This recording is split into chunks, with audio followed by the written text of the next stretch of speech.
தஞ்சாவூரில் ரொம்ப ஃபேமஸான ஹெல்த்தியான டிஷ் தான் பார்க்க போகிறோம். வாழைப்பூ முருங்கைக்கீரை பொரியல். இந்த டிஷ்க்கு தேவையான பொருட்கள் என்னென்னு பார்ப்போமா? வாங்க போகலாம். முருங்கைக்கீரை, வேக வச்ச பருப்பு, கடுகு, உளுந்து, ஜீரகம், வரமிளகா, வெங்காயம், வாழைப்பூ, திருவின தேங்காய், ஆயில். சமையலை ஸ்டார்ட் பண்ணலாமா?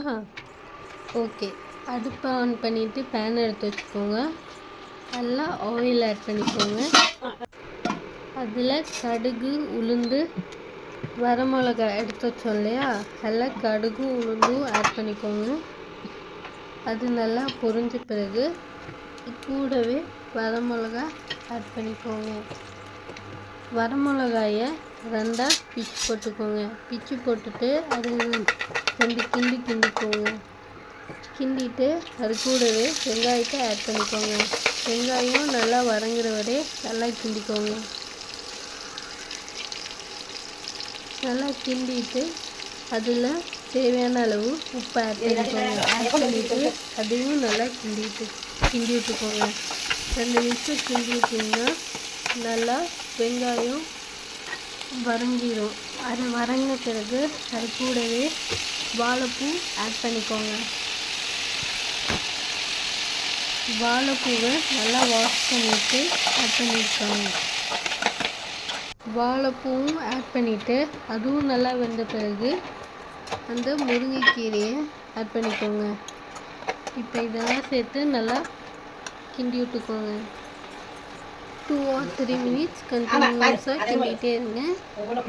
அதுக்கப்புறம் அதில் லைட்டாக தண்ணி தெளிச்சு விடுங்க. ரொம்ப தண்ணி ஊற்றிடாதீங்க, லைட்டாக தெளிச்சு விட்டாலே போதும். தெளிச்சு விட்டுட்டு 2 minutes கிண்டிகிட்டே இருங்க. 2 minutes எல்லாம் வெந்த பிறகு அதோட வேக வச்ச பருப்பை போட்டு நல்லா கிண்டிக்கோங்க. நல்லா மிக்ஸ் பண்ணுங்கள். இப்போது அது கூடவே தேங்காய் பூ அதையும் போட்டு நல்லா மிக்ஸ் பண்ணிக்கோங்க. இப்போ திருப்பியும் 2 minutes கண்டினியூஸாக கிண்டிகிட்டே இருங்க. இப்போவே உங்களுக்கு ஸ்மெல் வர ஆரம்பிச்சிருக்கும். அவ்வளோதான், ரெடி ஆயிடுச்சு. ஸோ இப்போது அடுப்பை ஆஃப் பண்ணிட்டு ஒரு கிண்ணத்துலேயோ தட்டுலேயோ சர்வ் பண்ணி கொடுங்க. இல்லாட்டி டிஃபன் பாக்ஸ் கூட நீங்கள் ஸ்கூலுக்கு கூட கட்டி கொடுக்கலாம். சூப்பராக இருக்கும். தஞ்சாவூர் ஃபேமஸ் ஹெல்த்தியான ஒரு பொரியல் ரெடி. இந்த ரெசிபி உங்களுக்கு பிடிச்சிருந்துச்சுன்னா இந்த வீடியோவை லைக் பண்ணுங்கள், ஷேர் பண்ணுங்கள், கமெண்ட் பண்ணுங்கள். மறக்காமல் சப்ஸ்கிரைப் பண்ணிடுங்க. பாய்.